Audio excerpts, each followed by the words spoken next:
अस्सलाम वालेकुम students, welcome back to my channel KH online academy. उम्मीद है आप सब लोग खैरियत से होंगे। आज हम डिस्कस करने लगे हैं चैप्टर नंबर 1 के कुछ की पॉइंट्स, कुछ ऑब्जेक्टिव पॉइंट ऑफ व्यू से इसको देखेंगे और साथ एमसीक्यूज बेस पे भी आज हम इस चैप्टर को डिस्कस करने लगे हैं। तो ये जो की पॉइंट्स हैं ये भी आपको एमसीक्यू पॉइंट ऑफ व्यू के लिए हेल्प आउट करेंगे ऑब्जेक्टिव वाइज आपको, यानी कि एमसीक्यूज में ये कुछ क्वेश्चंस जो आपके पास आ सकते हैं उसके बारे में भी आज हम डिस्कस करेंगे। तो स्टार्ट करते हैं। की पॉइंट्स हैं सबसे पहले आपके पास, a complex number is any number in the form of z is equal to a plus iota b। ऐसा नंबर जिसको आप a प्लस आयोटा b की फॉर्म में लिखते हो उसे आप कहते हो complex number. a is a real part of complex number z।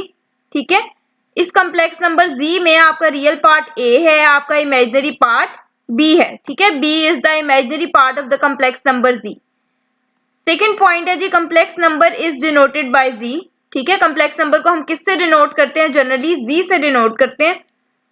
Real part of complex number is denoted by real of z। ठीक है, अगर आपको कहीं पे पेपर में लिखा आ जाए,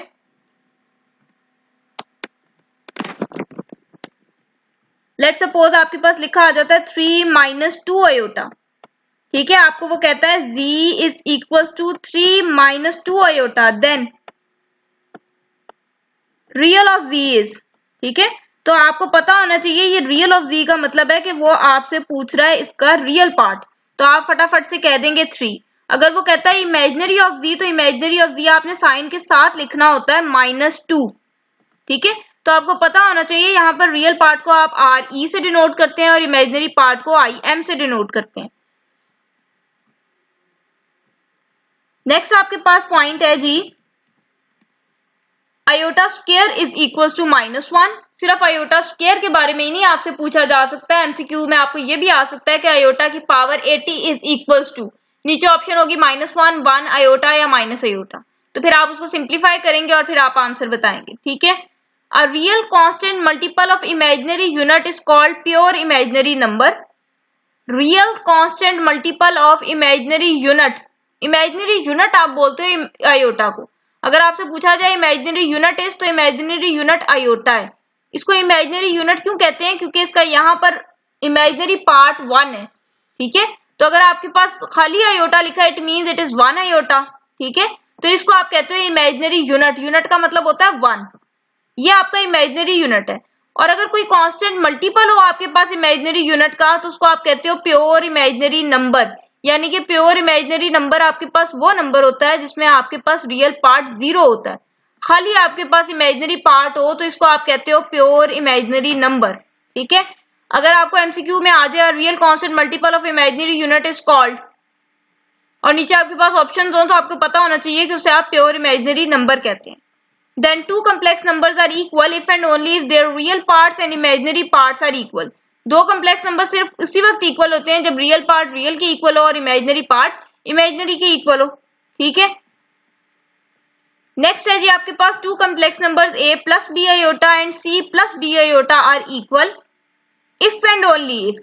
ये दो कम्प्लेक्स नंबर्स आपके पास इक्वल होंगे सिर्फ और सिर्फ उस वक्त जब यहाँ से रियल पार्ट a जो है इसके रियल पार्ट c के इक्वल हो, और जब यहाँ से रियल पार्ट b जो है इसके रियल पार्ट d के इक्वल हो। ठीक है, दो कम्प्लेक्स नंबर सिर्फ उसी वक्त इक्वल होते हैं जब उनके रियल पार्ट्स इक्वल हो और जब उनके इमेजिनरी पार्ट्स इक्वल हो, यानी कि जब वो दोनों खुद बिल्कुल एक जैसे हों।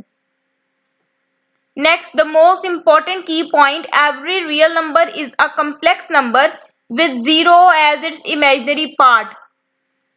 Every real number is a complex number with 0 as its imaginary part। आपको पूछा जाता है every real number is a complex number with, आगे यहाँ पर डैश होगी, with dash as its imaginary part, और नीचे ऑप्शन लिखा होगा 0, 1, -1, 2। ठीक है, तो हर रियल नंबर जो है, ये मेरे पास एक रियल नंबर है।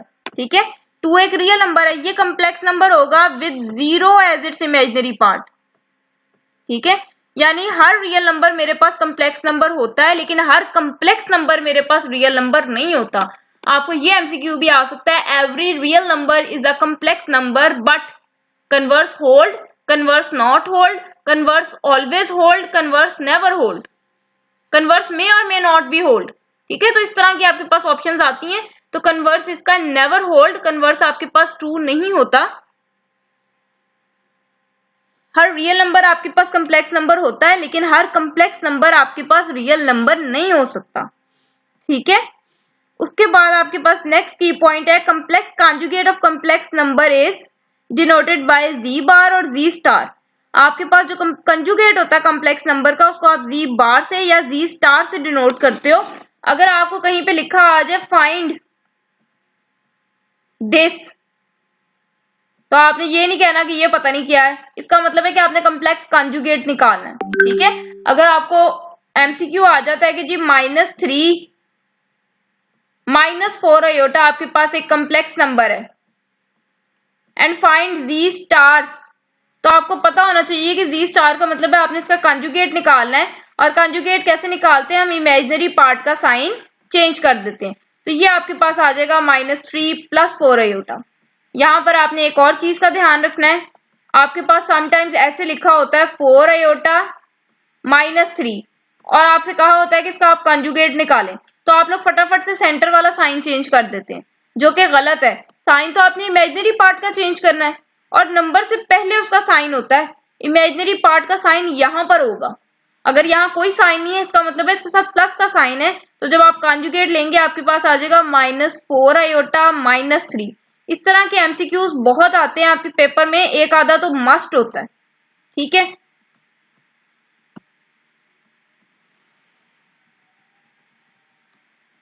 Every real number is self conjugate.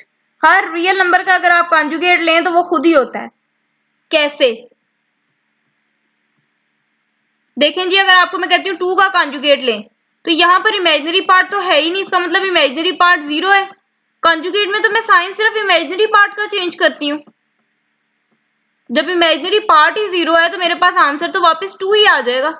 तो हर रियल नंबर जो है वो अपना कॉन्जुगेट खुद ही होता है। ठीक है।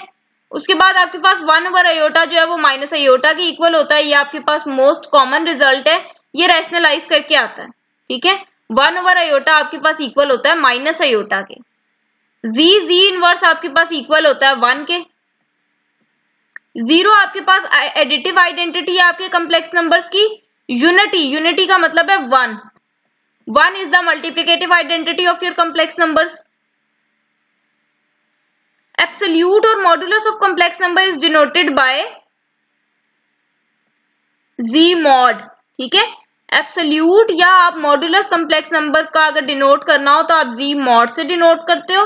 कॉन्जुगेट डिनोट करना हो तो जी स्टार या जी बार से डिनोट करते हैं। और अगर आप खाली कॉम्प्लेक्स नंबर डिनोट कर रहे हैं तो उसको आप जी से डिनोट करते हैं। और मॉडुलस को आप डिफाइन कैसे करते हैं, रियल पार्ट का स्क्वायर प्लस इमेजिनरी पार्ट का स्क्वायर ऊपर स्क्वायर रूट। एमसीक्यू में आपको कहीं पे ऐसे भी मिल जाएगा, तो ये वाले ऑप्शन पे नहीं टिक कर देना।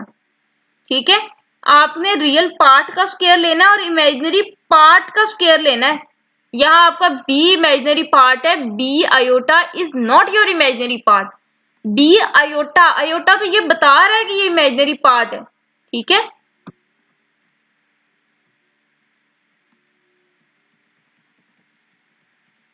फिर आपके पास ये कुछ प्रॉपर्टीज हैं।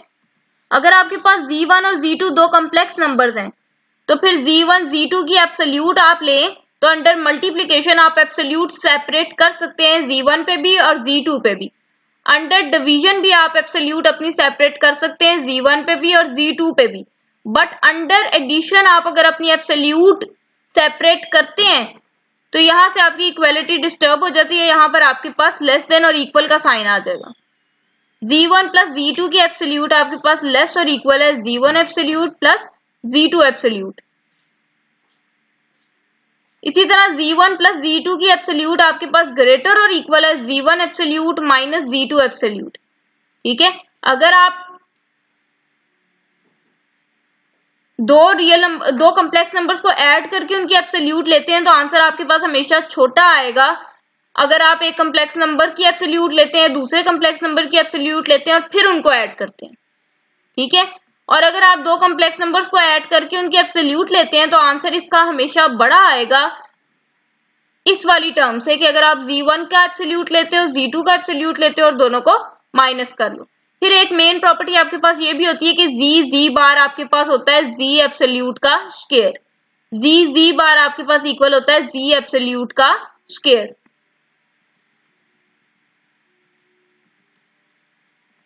नेक्स्ट पॉइंट है जी, the plane in which complex numbers are plotted is called z plane, complex plane और Argand diagram.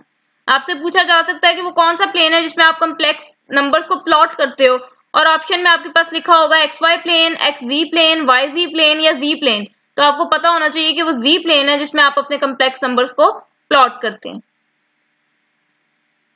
The distance between 2 point Z1 and Z2 in a complex plane is given by, दो complex numbers का आप distance कैसे find करते हैं, x1 minus x2 का square plus y1 minus y2 का square whole square root. ठीक है, यहां पे आपके पास Z1 जो है वो आपके पास है x1 plus iota y1, Z2 जो है वो आपके पास है x2 प्लस आयोटा y2।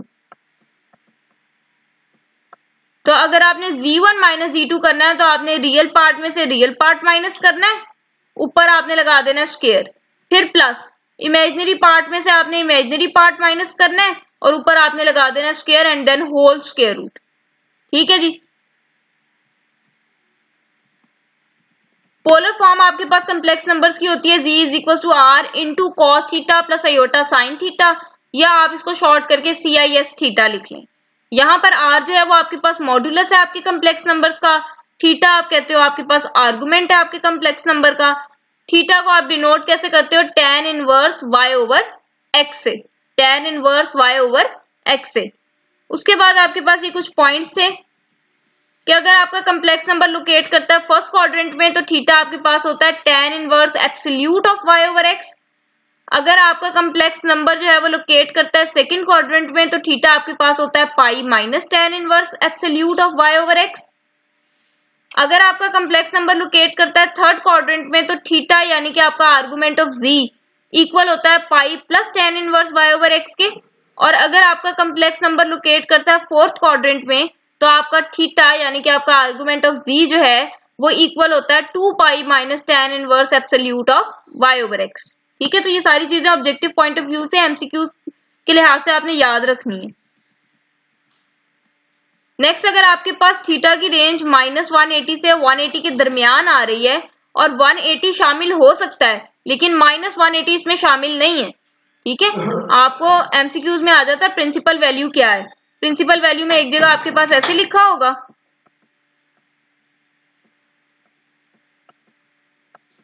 ठीक है, एक जगह आपके पास प्रिंसिपल वैल्यू ऐसे लिखी होगी,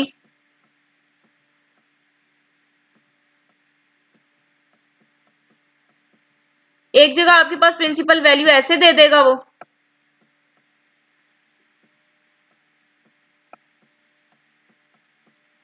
और एक जगह पर वो आपको ऐसे दे देगा। और आप ये सारे ऑप्शंस देख के कंफ्यूज हो जाएंगे कि जी इसमें से आंसर कौन सा है। ठीक है, तो ये आपके पास आंसर है, 180 शामिल होता है, माइनस 180 शामिल नहीं होता। तो ये आपके पास प्रिंसिपल वैल्यू है आर्गुमेंट ऑफ z की। और आपको पता है, याद हो अगर आपको, तो प्रिंसिपल वैल्यू को हम कैपिटल आर्गुमेंट से लिखते हैं। ठीक है, थीटा यहाँ पर क्या है, आर्गुमेंट है। ठीक है, कौन सा आर्गुमेंट है, ये प्रिंसिपल वैल्यू है आपके आर्गुमेंट की। तो यहाँ पर आपके पास यही रिजल्ट जो है, यहाँ थीटा की जगह अगर आप कैपिटल आर्गुमेंट ऑफ z लिख लो तो ये एक ही चीज है। ठीक है, उसके बाद आर्गुमेंट ऑफ z और कैपिटल आर्गुमेंट ऑफ z यानी कि प्रिंसिपल आर्गुमेंट ऑफ z को आप आपस में कैसे रिलेट करते हैं। Argument of z is equal to principal argument of z plus 2n pi. ठीक है, और यहाँ पर n आपसे पूछा जा सकता है किसमें से बिलोंग करता है, रियल नंबर्स में से, इंटीजर्स में से, नेचुरल में से या होल नंबर्स में से। तो ये छोटी छोटी चीजें हैं जिसका आपने ऑब्जेक्टिव पॉइंट ऑफ व्यू से ध्यान रखना है। याद रखें, मैं आपको गारंटी देती हूँ कि अगर आप की पॉइंट्स अपने तैयार करते हैं और जो चीजें मैं आपको MCQ पॉइंट ऑफ व्यू से बता रही हूँ, अगर आप उसको अच्छी तरह से अपने माइंड में रख लेते हैं, आपके MCQs में 20 में से 20 मार्क्स आने से कोई नहीं रोक सकता। ठीक है, उसके बाद है जी कि अगर आर्गुमेंट ऑफ z आपका 180 से बड़ा हो, आर्गुमेंट ऑफ z आपका 180 से बड़ा हो तो प्रिंसिपल आर्गुमेंट आप कैसे निकालते हो, आर्गुमेंट ऑफ z में से 2 पाई माइनस कर देते हो, आर्गुमेंट ऑफ z में से 2 पाई माइनस कर देते हो। और अगर आपका आर्गुमेंट ऑफ z माइनस 180 से छोटा हो तो फिर आप प्रिंसिपल आर्गुमेंट कैसे निकालते हो, आप आर्गुमेंट ऑफ z में 2 पाई प्लस कर देते हो। ठीक हो गया,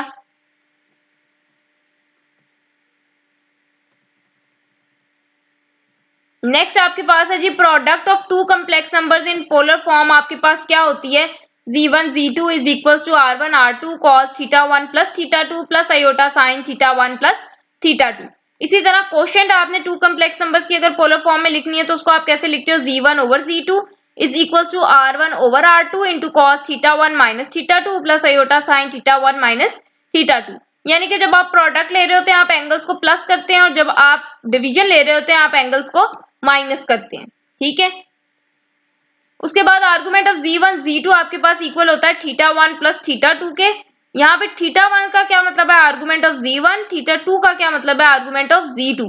तो ये चीज आपके पास इस तरह से भी पूछी जा सकती है और इस तरह से भी पूछी जा सकती है। Next argument of z1 over z2 आपके पास इक्वल होता है θ1 माइनस θ2 के,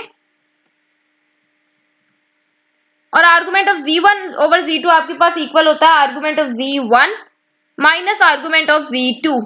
ठीक है, ये आप पहले डिस्कस कर चुके हैं कि मॉड आप सेपरेट कर सकते हैं। नेक्स्ट आपके पास है जी de Moivre's theorem. De Moivre's theorem है जी आपके पास cos theta plus iota sine theta raise to power n is equals to cos n theta plus iota sine n theta. ये जो पावर है आपकी ये आपके एंगल से पहले आ जाती है, इसको आप डी मॉवरीज थ्योरम कहते हैं। अब आपसे डी मॉवरीज की स्टेटमेंट भी पूछी जा सकती है, आपसे ये भी पूछा जा सकता है कि डी मॉवरीज में जो आपकी पावर होती है वो कहां से बिलोंग करनी चाहिए। ऑप्शन में आपको पूछा जा सकता है for all positive integers, for all negative integers या फॉर ऑल इंटीजर्स। तो इंटीजर आपके पास ये जो डी मॉवरीज थ्योरम है इसका रिजल्ट आपके पास पॉजिटिव इंटीजर्स के लिए भी होल्ड करता है, नेगेटिव इंटीजर्स के लिए भी होल्ड करता है और जीरो के लिए भी होल्ड करता है। यानी कि पूरे सेट ऑफ इंटीजर्स के लिए आपके पास डी मॉवरीज थ्योरम होल्ड करता है। ठीक है, उसके बाद आपके पास एक इंपॉर्टेंट फॉर्मूला है जिसको आप आइलर्स फॉर्मूला कहते हैं। cos theta plus iota sine theta को आप डिनोट करते हो e की पावर आयोटा थीटा से। cos theta plus iota sine theta को आप डिनोट करते हो e की पावर आयोटा थीटा से। ठीक है, तो आपके पास पोलर फॉर्म कम्प्लेक्स नंबर की होती है z is equal to r cos theta plus iota sine theta. ठीक है, यहाँ पर cos theta plus iota sine theta आपके पास इक्वल है e की पावर आयोटा थीटा के, तो इसकी जगह पर मैंने लिख दिया e की पावर आयोटा थीटा।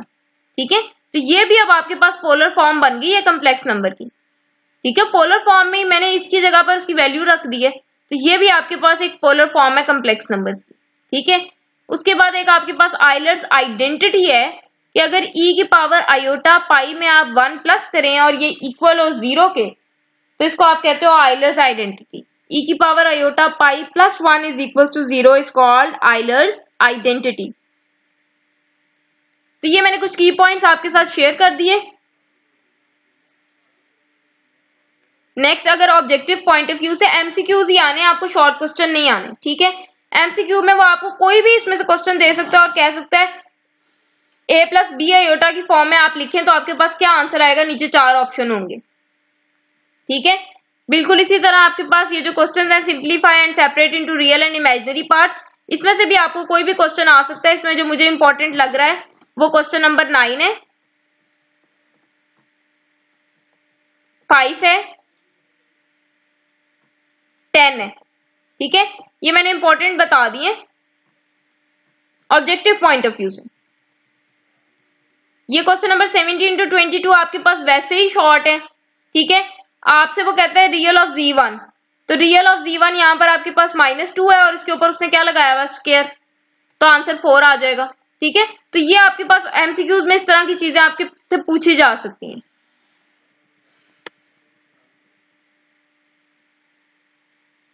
एक एमसीक्यू आपके पास आप समझ लें मस्ट होता है, find the value of x and y।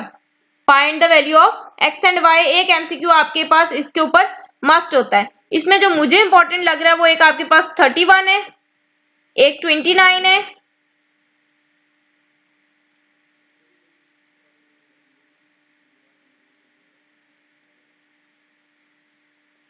और एक आपके पास 33 है।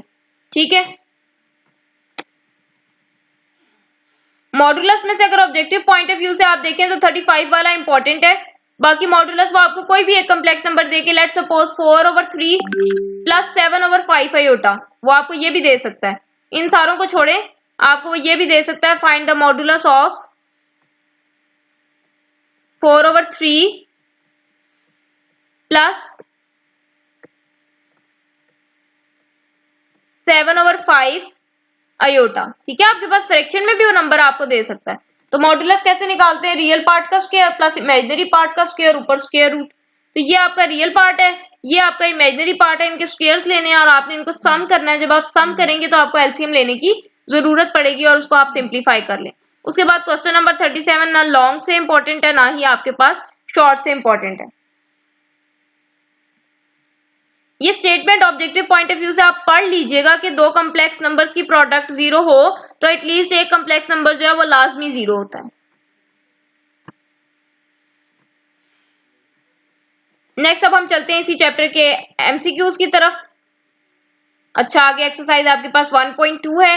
इसमें से क्वेश्चन नंबर 1 to 4 में कोई भी आपके पास इंपॉर्टेंट नहीं है। क्वेश्चन नंबर 5 से लेकर 16 तक आपके पास थीटा पूछा जा सकता है, यानी कि आर्गुमेंट ऑफ जी पूछा जा सकता है। ठीक है, आपने सिर्फ क्वाड्रेंट चेक करना है, फर्स्ट में है, सेकंड में है, थर्ड में है कि फोर्थ में है, और अपना थीटा निकाल लेना है। इससे ज्यादा नहीं कुछ पूछा जा सकता।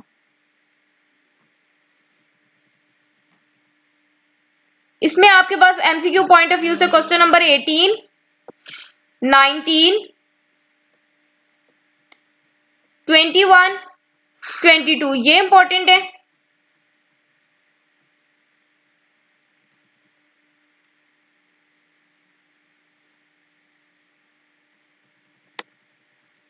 नेक्स्ट आपके पास एक्सरसाइज 1.3 जो है, इसमें से पहले 10-11 सवाल जो है आपके पास वो ऑब्जेक्टिव पॉइंट ऑफ व्यू से पूछे जा सकते हैं, बल्कि 10-11 को भी छोड़ दें, पहले 8 क्वेश्चंस, जिसमें से 8 वाला जो है वो मोस्ट इंपॉर्टेंट है, ऑब्जेक्टिव पॉइंट ऑफ व्यू से मोस्ट इंपॉर्टेंट है।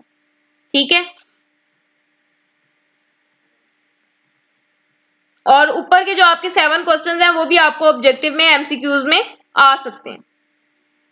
आपने देखो सिर्फ सिंप्लीफाई करना हो तो आप इसको ओरली भी कर सकते हो।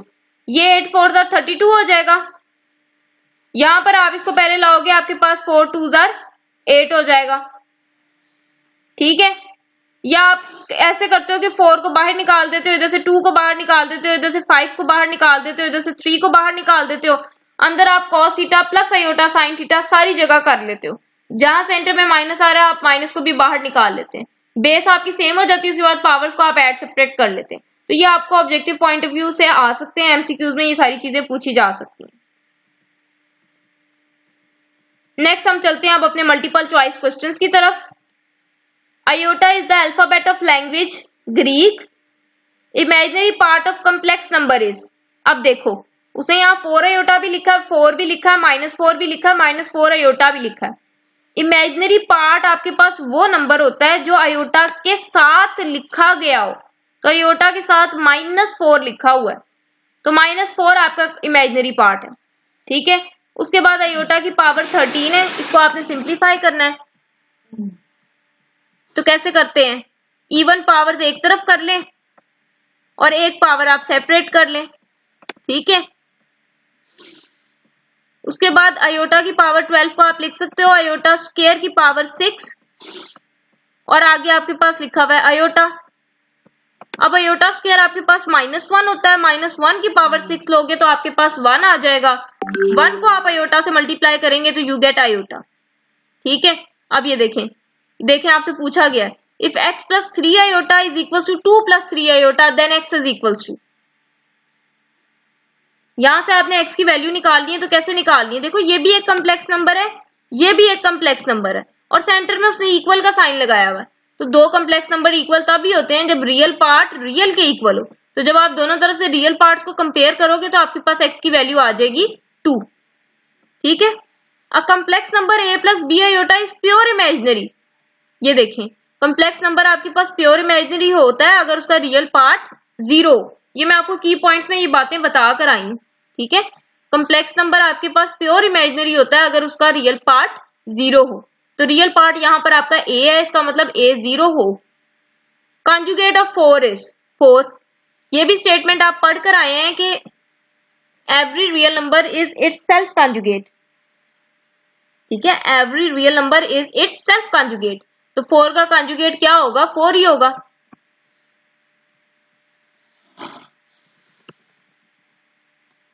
नेक्स्ट आपके पास है जी conjugate of -2 plus 3 iota is.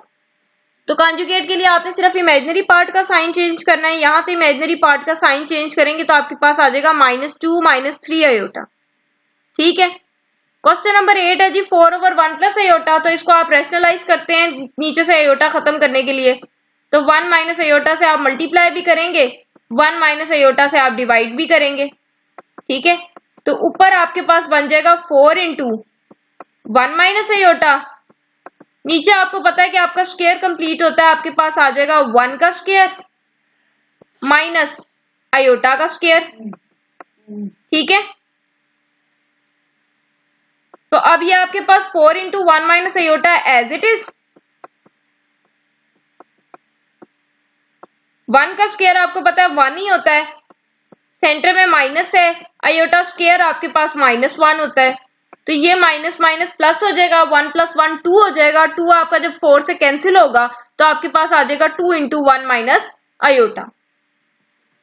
उसके बाद इस 2 को आपने अंदर मल्टीप्लाई करना है तो 3 से भी करना है और 7 आयोटा से भी करना है। तो ये आपके पास आ जाएगा 6 + 14 आयोटा।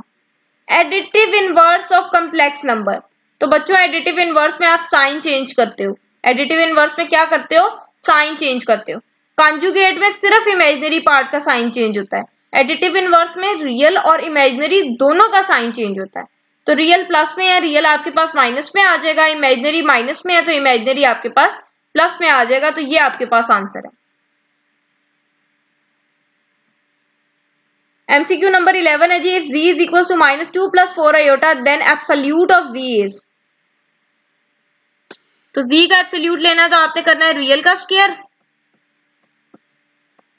प्लस इमेजिनरी का स्क्वायर और ऊपर आपके पास आ जाएगा स्क्वायर रूट। तो -2 का स्क्वायर लेंगे तो आपके पास 4 आ जाएगा,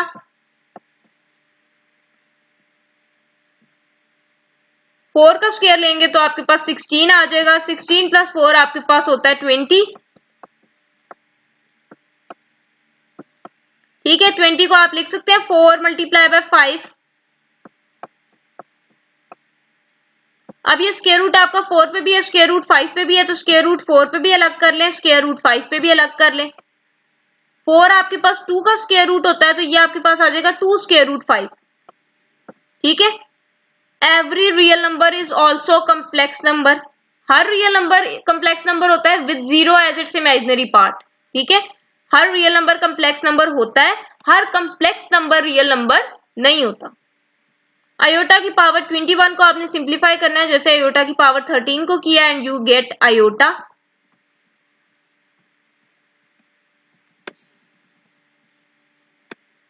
नेक्स्ट है जी 7 + 2 आयोटा प्लस -3 प्लस आयोटा।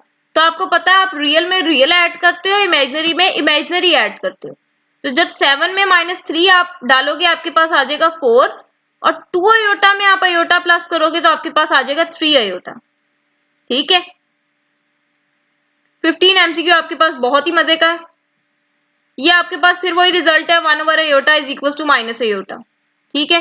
15 वाला देखें, 1 को -1 से मल्टीप्लाई करेंगे आपके पास -1 आ जाएगा, आयोटा को माइनस आयोटा से मल्टीप्लाई करेंगे आपके पास आ जाएगा माइनस आयोटा का स्क्वायर।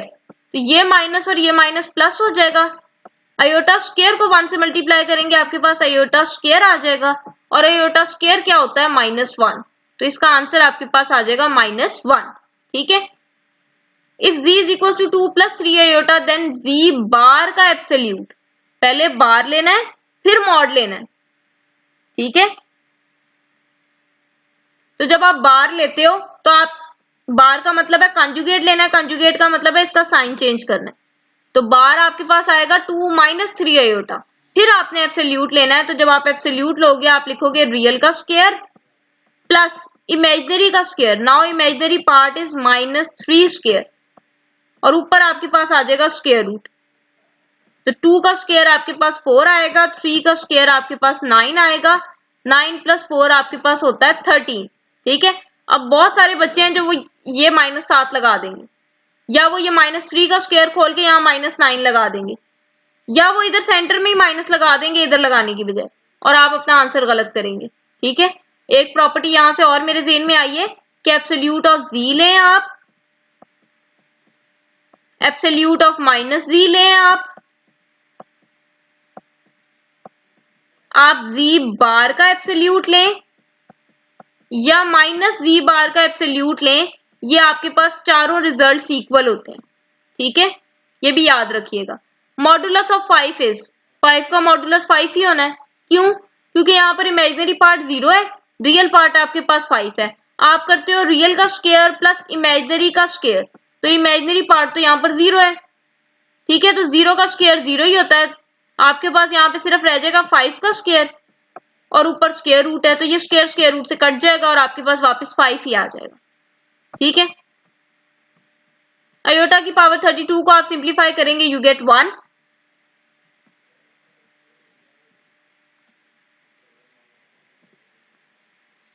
नेक्स्ट आपके पास दो कम्प्लेक्स नंबर्स जो हैं वो माइनस हो रहे हैं, तो रियल में से रियल माइनस करना है, इमेजिनरी में से इमेजिनरी। 3 माइनस 4 करेंगे, आपके पास -1 आ जाएगा। 4 आयोटा है यहाँ पर, और ये माइनस प्लस हो जाएगा, तो 4 आयोटा प्लस 4 आयोटा करेंगे, यू गेट 8 आयोटा। ठीक है, अब ये देखें आपके पास इसी में से उसने रिजल्ट लिख दिया है। माइनस जी की एब्सोल्यूट उसने कहा किसके इक्वल होती है, तो माइनस जी की एब्सोल्यूट के बराबर होती है। ठीक है, तो ये आंसर है आपके पास। इसमें से वो कोई भी दे सकता है।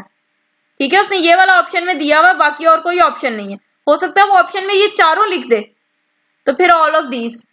ठीक है,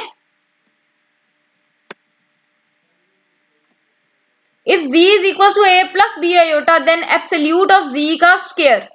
अगर आप खाली एब्सोल्यूट लेते हैं ना z का, तो आप करते हो रियल का स्क्वायर प्लस इमेजिनरी का स्क्वायर ऊपर स्क्वायर रूट। तो जब आप यहाँ पर स्क्वायर लोगे तो सिर्फ स्क्वायर रूट खत्म हो जाएगा और आंसर आपके पास आएगा a square plus b square. ठीक है, नेक्स्ट है जी, if z is equal to cos theta plus iota sine theta then z की पावर -2 इज। ये लें जी, ये तो बड़ा ही इंटरेस्टिंग आपके पास क्वेश्चन है, डी मॉवरीज लगाना है। इसकी पावर वो कह रहा है आप -2 ले लें। ठीक है, यही कहा है ना उसने। तो आपको पता है ये पावर जो है एंगल से पहले आ जाती है, आपके पास आ जाएगा cos -2 theta plus iota sign -2 theta. ठीक है, अब आपको पता है cos में माइनस से फर्क नहीं पड़ता, cos माइनस थीटा हो या cos थीटा हो एक ही बात है। तो ये आपके पास cos जो है वो माइनस को एब्जॉर्ब कर लेता है, आपके पास cos थीटा आ जाएगा। ठीक है, लेकिन आपको पता है साइन माइनस थीटा जो होता है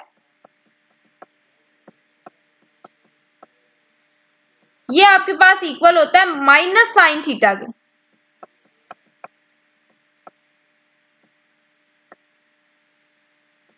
तो इसका मतलब ये वाला माइनस आपका बाहर आ जाएगा, आपके पास आ जाएगा माइनस आयोटा साइन 2 थीटा। तो ये आपके पास ऑप्शन है। नेक्स्ट और लास्ट आपके पास एमसीक्यू है, z is equal to cos theta plus iota sine theta then 1/z is. देखिए 1/z का क्या मतलब है, 1/z का मतलब है कि z की पावर है -1। ठीक है, ऐसे ही है ना, ये ऊपर जाएगा तो पावर नेगेटिव हो जाएगी। इसके ऊपर जब आप पावर -1 लोगे तो ये अगेन आपके पास -1 एंगल से पहले आ जाएगा। कॉस में माइनस से फर्क नहीं पड़ता, वापस कॉस थीटा आ जाएगा। लेकिन साइन में जब आप माइनस थीटा लिखोगे तो वो माइनस बाहर आ जाएगा और ये आपके पास इक्वल आ जाएगा cos theta minus iota sine theta के। ठीक है, तो इसी के साथ हम आज का लेक्चर जो है वाइंड अप करते हैं। आज हमने की पॉइंट्स किए चैप्टर नंबर 1 के, एक्सरसाइज में से ऑब्जेक्टिव पॉइंट ऑफ व्यू से कुछ क्वेश्चंस देखे हैं और साथ एमसीक्यूज डिस्कस किए हैं। इसी तरह इंशाल्लाह 7 के 7 चैप्टर्स की एमसीक्यूज और की पॉइंट्स लेकर हम आपकी खिदमत में हाजिर होंगे और कुछ पास पेपर से रेलिवेंट भी हम एमसीक्यूज देखेंगे अपने आने वाले नेक्स्ट लेक्चर्स में। आज के लिए इतना ही काफी है। वीडियो अच्छी लगी हो उसे लाइक कर दें और अगर चैनल को आपने अभी तक सब्सक्राइब नहीं किया तो उसको सब्सक्राइब कर दें ताकि नई आने वाली वीडियोस आप तक बआसानी पहुंच सके। इंशाल्लाह जल्द मिलेंगे अपने नेक्स्ट लेक्चर के साथ, तब तक के लिए अपना ख्याल रखिए। अल्लाह हाफिज।